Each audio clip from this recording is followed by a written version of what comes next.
Hello, Innovation by Design. This is the slideshow presentation for week 4. This is where we're going to now focus on the test stage of the design thinking process. Okay, this week we'll be doing a feasibility overview, and in this slideshow we'll talk about in depth a few components for that feasibility overview. Okay, first thing is this. There are two kinds of very popular schools of thought for how you develop a business model canvas. There's this approach, and then there's the approach that we'll actually use for the assignment this week. Okay. I'll let you read exactly what happens in this one. The nice, easy thing about the lean canvas versus the more traditional business model canvas is that the lean canvas, you actually do read left to right. So you start problem, alternatives, solutions, key metrics, and so forth. The more traditional one is more focused on actually like how an active business actually generates revenue.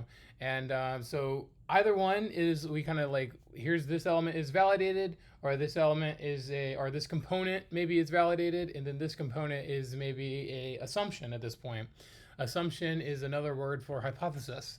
So therefore we would conduct tests, which again this week is testing. We'll conduct tests to validate each of the assumptions or hypothesis that is in the early stage of a business model canvas. Okay, if you're taking a really, really long time to like meticulously fill out a business model canvas, you're probably doing it wrong. Really, it should be more of a reflective thing. When entrepreneurship first started becoming a course in business schools in the early 2000s, it was always at the beginning of the semester, you would build a business model canvas, and it was actually a business model, which before the canvas was the idea of like 15 pages. So the first page would be like this, the second page would be this, third page would be this, and on and on. And then you'd spend the rest of the semester trying to exact that business model canvas. But the truth of the matter is that a startup operates very, very differently than the high-level business that it hopes to become. Okay, a startup is a temporary organization that is seeking a profitable, scalable, repeatable business model. So that is a very different day-to-day operations than what the business does at scale. So keeping track of which parts are assumptions and which parts have already been validated is very, very important as you move into the testing phase. So what we'll actually use for the sake of this assignment and during the rest of the semester is the business model canvas, the more traditional approach, which looks like this. Okay, and now how you read this is a little bit interesting. You must start, to make it make most sense, you start with value propositions in the middle. Okay, the value propositions in the middle, and then you go and you do value propositions, customer relationship, channels, customer segment, revenue streams. And it really doesn't matter after that point. Really, it is a matter of you start with value proposition and then you do customer segment is number 2. So number 1, number 2, and then on and so forth. Value propositions, this is your high level vision. So Jeff Bezos always likes to say strict on vision and flexible on the details. So you ought to think of your vision again as like that is what the business is going to do at scale. The business provides this service or software to these people, or maybe physical product to this people. Quick note there is that this week is, of course, still focused on service. We will have the chance next week to start software, and then in a few weeks we'll do physical products. But for now, we're still focused for the remainder of this week on service. Okay. So again, value proposition, customer segments, and then it's a free for all. Okay. It's good to include again what's validated and what's not validated. That way, you're able to think about what tests you need to conduct in order to be able to validate each one of these things. Like for example, if the channel, like distribution channel, is the idea of the website will convert visitors to customers. Again, I'll say that one more time. The website will convert visitors to customers. Then we need to create a test. Okay, we need to get 100 people or a couple hundred people onto the website to see what that conversion rate is. And if that conversion rate is like above, let's say 2%, many businesses operate at a really high level, make millions of dollars in revenue and billions of dollars in revenue at conversion rates such as like 2%. Okay. We'll talk more about ads in the future. I'll maybe say this really quick. If you put a billboard on the side of the highway, who are you advertising to? Any and all people who just happen to be driving by that billboard. Whereas with the new kind of social media and Google search advertisements, you're able to actually advertise to people who are most likely to convert. Okay, so that is maybe if it's a physical product like avid shoppers. If it's like women's clothing, then you're not showing it to males. You're showing it to women who would actually buy the clothes, and so forth. So, okay, I will add to as well a PDF probably in the resources this week. So if you for what it is that you add into the Business Model Canvas, okay? So you can read this one just for the thought exercise. Again, this one is the one that we'll actually be doing for the feasibility report, okay? And that is available in Canvas as well, okay? So yeah, okay. So moving forward, back to again the design thinking recap, empathize, define, ideate, prototype. And now we're focusing now on test. I think last week we did a little bit on test, but now, we did for sure. Your service MVP test number 1 was for sure the testing stage. But now we're just going to now the idea is really learn. So I've said this before too. This is a cycle. This kind of just goes back and forth. So now we collect data and we empathize with that data. We try to get onto okay, this customer said this potential customer said this, on and so forth. Now we're really trying to get back into their shoes again. Really, we don't want to ever get out of their shoes, but we're trying to really get on their level and understand whether or not they actually would use this, pay for it, continue to pay for it, and who would be the people who would pay for it and continue to pay for it. Okay. So how might we gain feedback on the feasibility, desirability, and usability of our products? So for example, it might be as simple as this. It could be this simple. When I was in the grad program at FGCU, what I did was I went all around campus. I approached, I think about 450, maybe 500 people in 2 days, and got 300 results. This is how it was. I would go up and I'd be like, "Hi, I'm a grad student working on bringing a service to FGCU. It is like Uber, but with golf carts and just for students. If this sounds like something you'd be interested in, would you mind please filling out this quick QR code?" And then I would filling out this quick survey, and I would flash a little QR code flyer. You want a nice short survey, because if you have too many questions, you'll lose people. But 3 or 4 questions, maybe 5 questions. But like 3 or 4 is kind of like that sweet spot where it's not too much, it's not too demanding for them to just fill it out very, very quick. But at the same time, if it's something that is genuinely exciting to this person and they take the time to fill out your survey, that's a strong indication that they would be a good customer for this.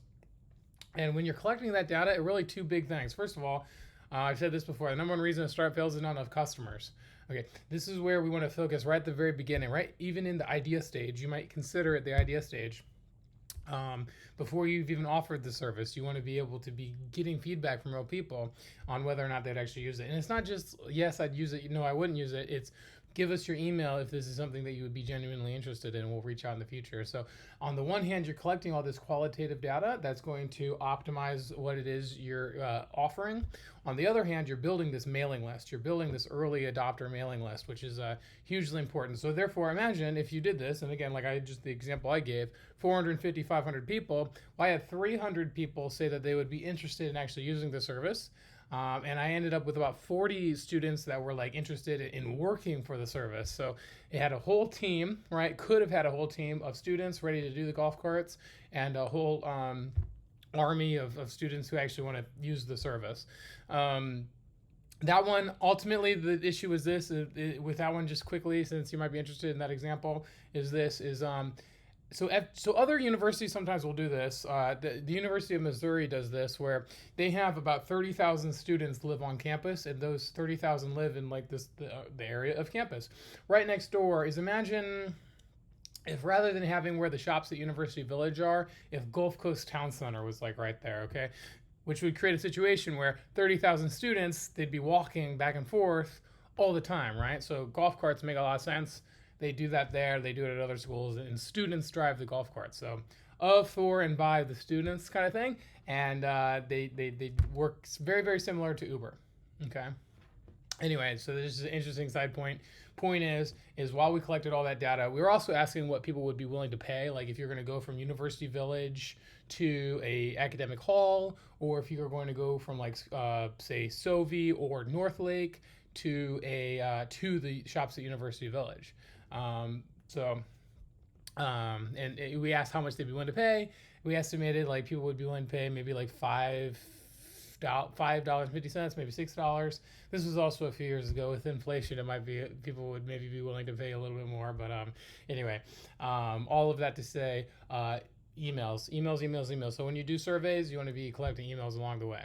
Okay. And why do I say emails? Emails is better than phone numbers, because you can't send a mass text like group text to 100 people or 200 people. You technically can, but it's technically a data violation, because what happens is you're ultimately sharing the phone number, everyone's phone numbers with each other, and that's a no-no. All right. With emails, it's very easy to go BCC, and then BCC creates the situation where anyone who receives that email does not see the email addresses of everyone else who received the email.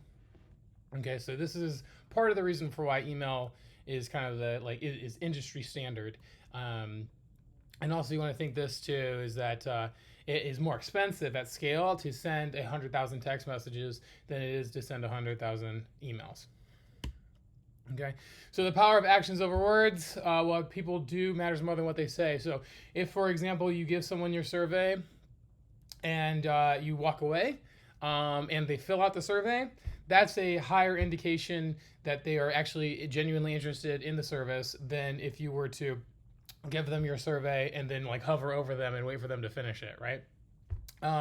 Or if you were to send people to your website, and we'll talk about that in the assignment walkthrough, but if you were to send people to your website and they actually click the button in the website and go to your survey and fill out the survey, that's an even greater indication that they are a hot prospect, someone who's very much ready to buy the service when it is made available. So entrepreneurs are passionate, creative, artistic, all these really great, wonderful things. They want to dot every I, cross every T before they put their, whatever you want to call it, their business, their art, their baby out into the world. And before they do that, they want to make it perfect. And then they do finally put it out into the world. They open up shop and no one comes. And why did no one come? Is because of unintentionally ignoring real people from the very beginning. Okay.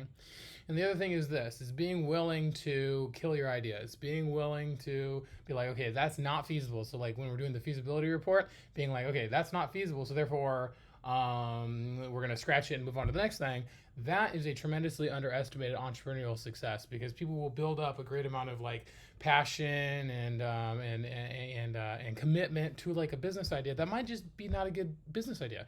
Maybe it's a good fine idea, but there's no customers for it, and you need the two measures. Ultimately, is that you need to be able to create customers and you need to be able to generate revenue. Without those two things, you have to have them both. But without those two things, you're not able to operate or exist or be successful. You need to be able to do those two things. Okay.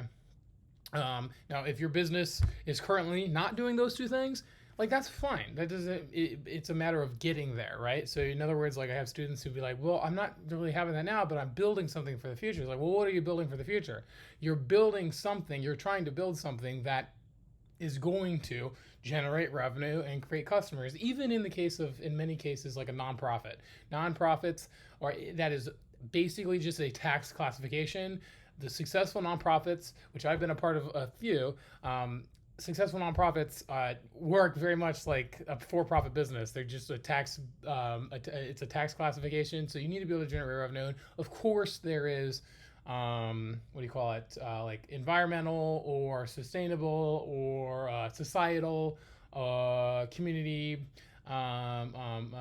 efforts on the side of a nonprofit, even more so in typically, which is why they got the nonprofit status, but is even more so than just a traditional LLC or a C corp or so forth. So, okay.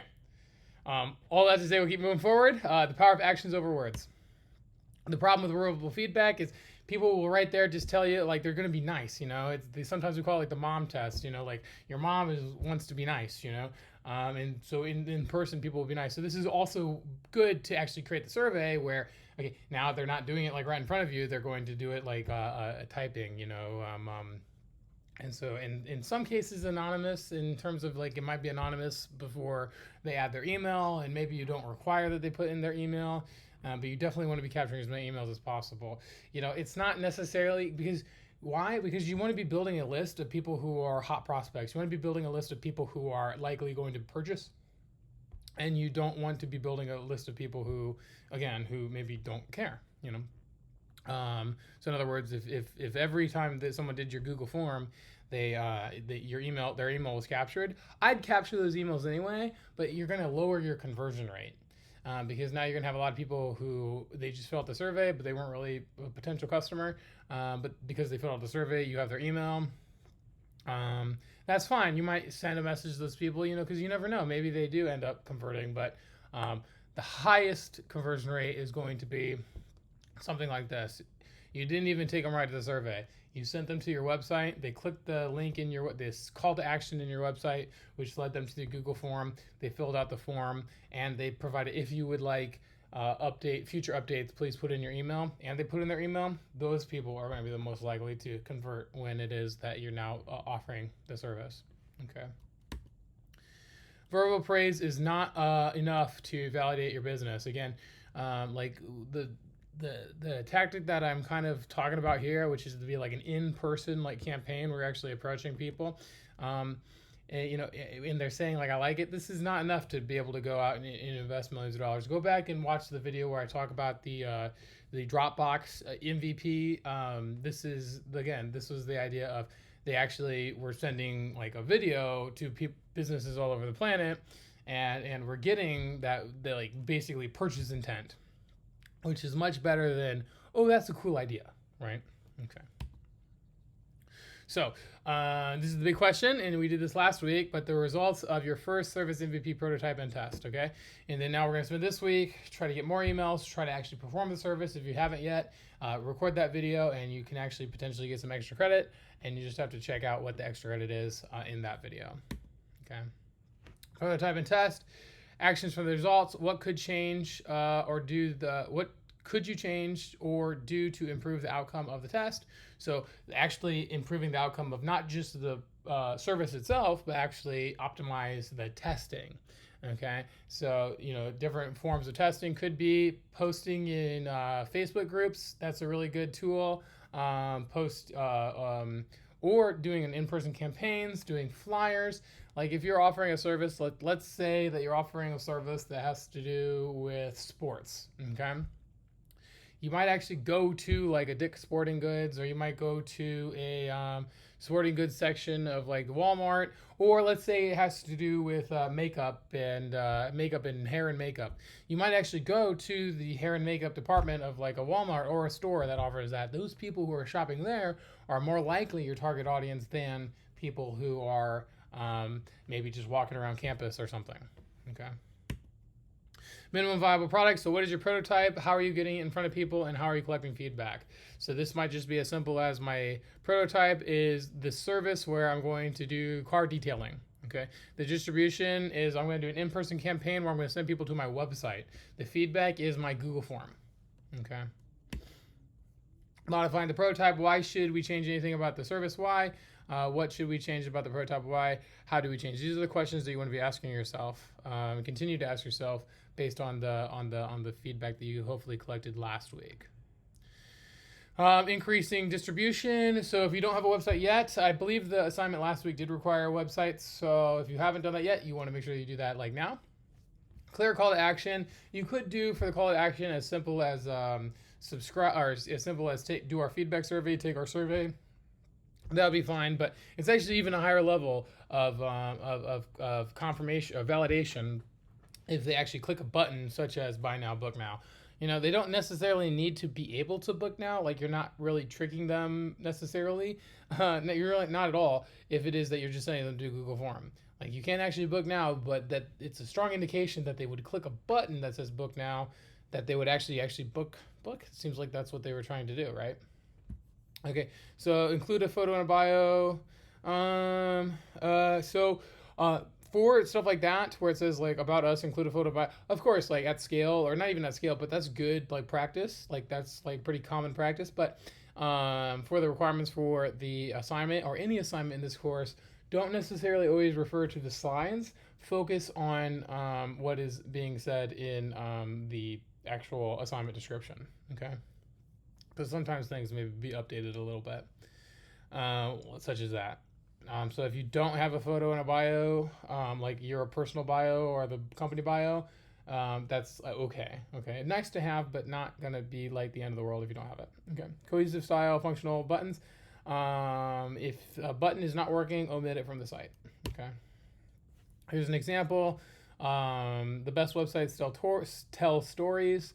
So we call this actually the Zorro format too. By the way, Zorro, like probably no one has seen it, but Antonio Banderas was an actor in like the 90s, and there was a show called The Mask of Zorro. And he would always go and he'd save the day, but then he'd leave a Z, like his insignia was a Z that he would carve with a sword on the side of like a wood wall or something. And so it'd go like this. So imagine here's the logo, here is like, I guess, the social medias, big CTA across the bottom, and then 3 value stacks. We call these value stacks. So short, concise phrases that indicate what it is that you offer, and people love 3s. People will make it make sense. People remember things in 3s often. Okay.